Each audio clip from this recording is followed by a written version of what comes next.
Caião, a igreja barra templo está com os dias contados, como aconteceu na Europa?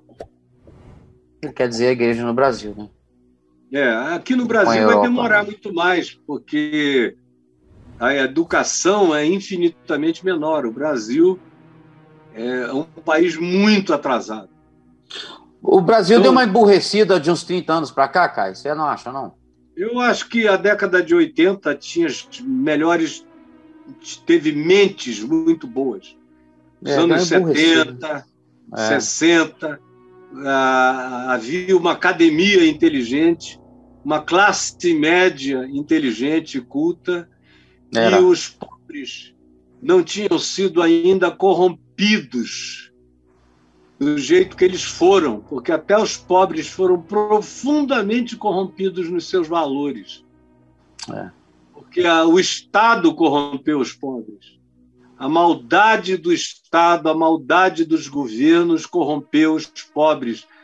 A maldade das polícias, a maldade dos órgãos e das instituições, a maldade das instituições de proteção que não fazem nada, a maldade do protelamento e da procrastinação do judiciário, a maldade da perversidade dos governantes, a maldade corrompeu os pobres. Foi essa maldade das elites e das academias e das instituições e das governanças e das políticas corromperam os pobres. Então, o Brasil piorou muito. Piorou muito, muito, muito, muito. O Brasil que eu conheci tinha pobres muito limpos e pobres muito simples e sinceros. Hoje, até os pobres estão perversos. A classe média supremacista elegeu esse governo que, desculpem, eu não quero que ninguém saia daqui zangado comigo, esse governo de posturas diabólicas, anti-humanas, anticristo, antivida. Pioramos. A nossa educação piorou, tudo piorou. A maioria do Brasil, a maior parte do Brasil, andou para trás. Então, quanto menos educação, mais religião. Quanto menos educação, mais religião mágica. Quanto menos educação, mais magia de prosperidade, mais magia de dinheiro. Quanto menos educação, mais malandragem. Quanto menos educação, mais corrupção. Quanto menos educação, mais se tem na polícia a referência para o pobre que diz: eu estou aqui, não faço nada, eles vêm aqui e arrepiam.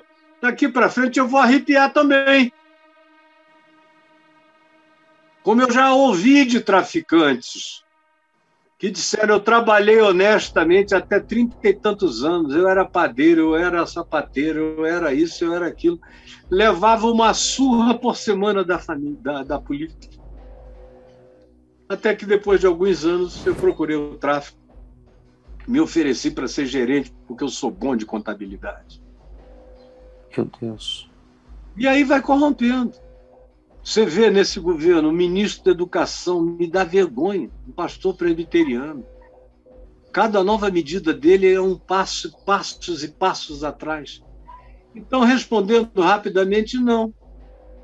Eu acho que a maior patrocinadora da religião da magia, da religião do engano, da religião do dinheiro, da religião das posses, da religião do capital e o culto a ele, da religião da supremacia, do cabeça, que não é cauda e tem orgulho disso, isso tudo nasce no chão da ignorância. E os coaches e os pastores que se dão bem nessa, se dão bem em cima da burrice, da ignorância e também da avidez, da cobiça das pessoas que querem prosperidades materiais a qualquer preço, como sinal de Deus. A Europa já está longe disso há muitos anos. Muitos anos. Ela se tornou pós-cristã praticamente depois da Segunda Guerra Mundial. O que veio acabando com o cristianismo na Europa foi a Primeira Guerra, que foi uma das guerras mais horríveis da história humana, porque era corpo a corpo, trincheira a trincheira, era homem matando outro homem, olhando nos olhos, revirando a espada dentro do cara, a escopeta lá dentro dele, o atirando dentro. Foi a primeira guerra que produziu O Senhor dos Anéis, do Tolkien. Foi a primeira guerra que produziu a interpretação ateia do C.S. Lewis, que veio a se converter depois, porque ele estava lá com o Tolkien na primeira, na segunda. E foram essas guerras, que praticamente são uma guerra só, teve aquele intervalo de alguns anos só para os mesmos se prepararem para atacarem outra vez. É praticamente o intervalo de continuidade entre a Primeira e a Segunda Guerra.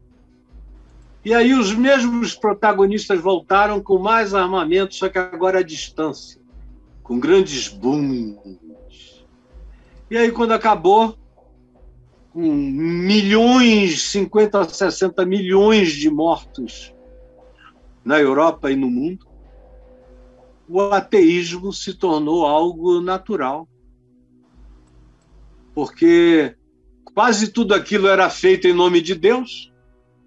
É em nome de Deus que a gente vai atacar, é em nome de Deus que a gente vai defender, é em nome dos nossos valores culturais alemães que também foram defendidos em nome do Deus, ou dos deuses da antiga Germânia.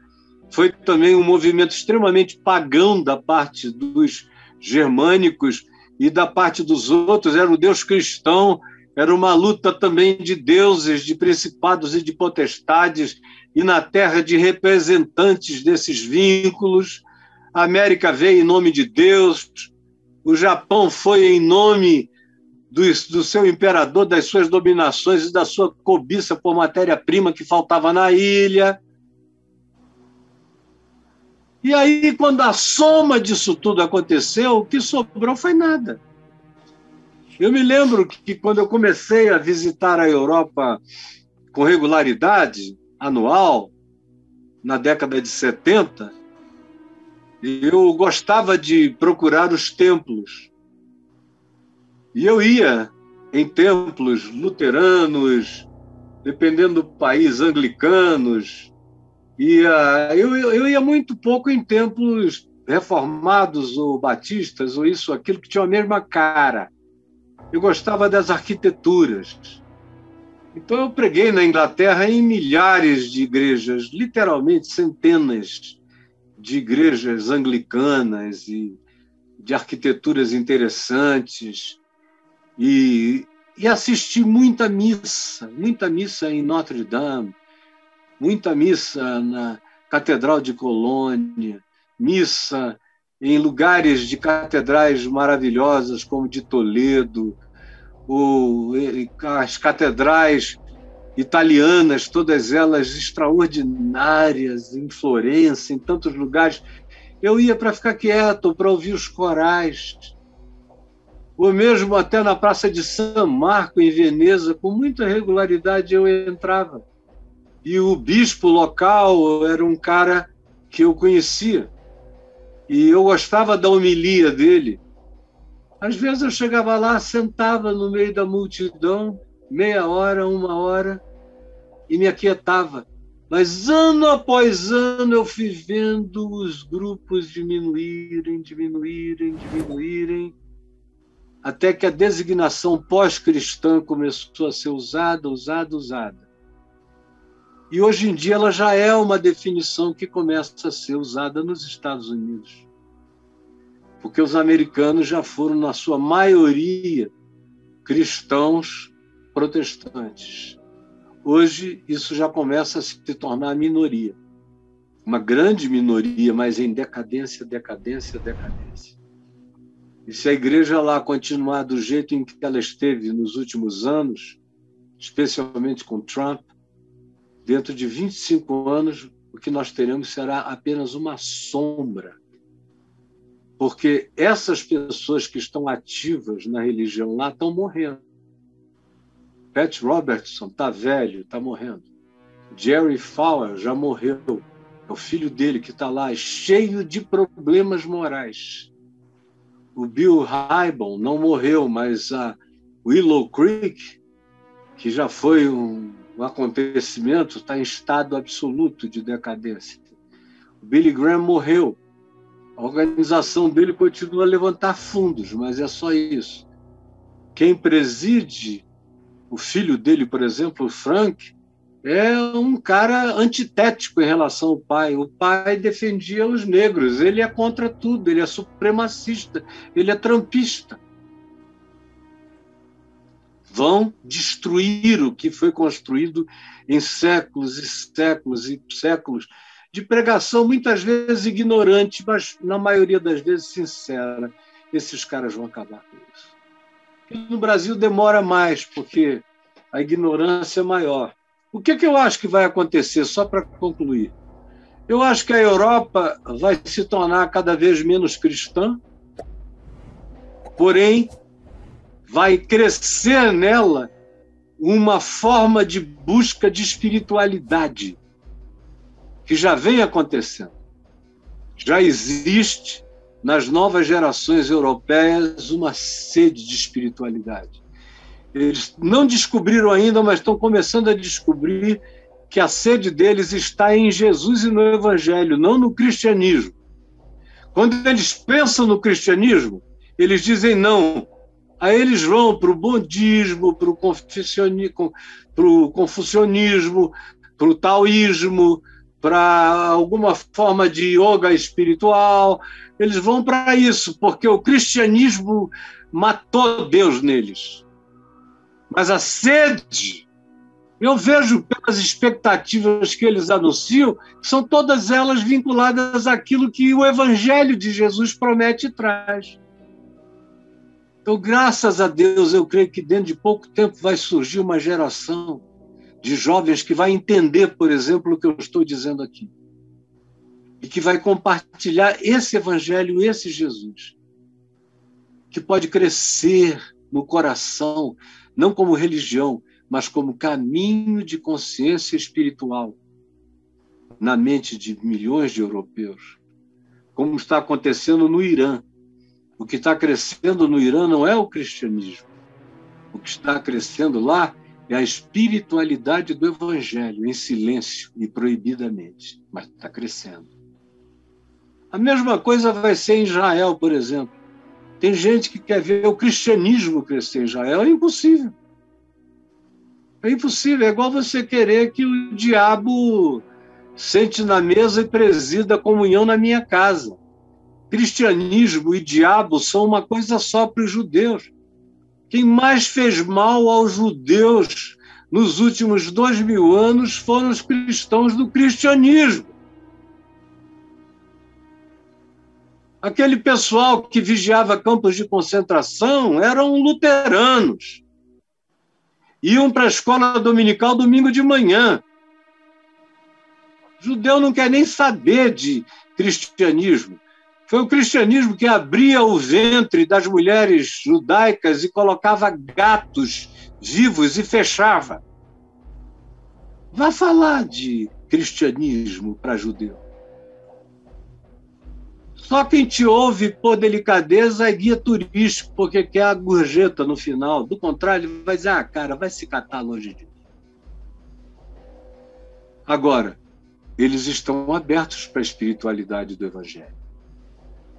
Porque eu estou indo lá desde 77.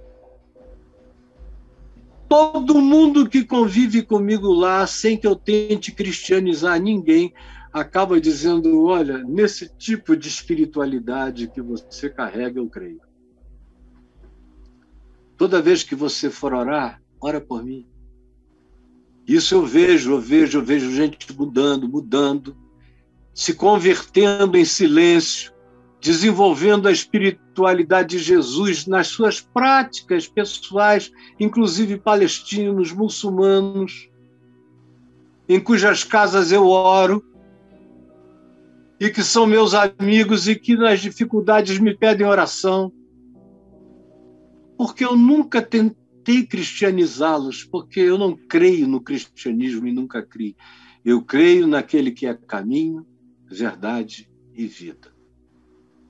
E a única chance do Evangelho dar testemunho no mundo é quando ele deixar de ser cristianismo e ele passar a ser só caminho, o caminho de Cristo, verdade, a verdade de Jesus e de uns para com os outros, e vida, segundo Jesus ensinou a viver. Isso pode crescer. Qualquer outra coisa está fadada a cair em desuso, em descrédito, à medida em que a educação, a cultura e a tecnologia se desenvolverem.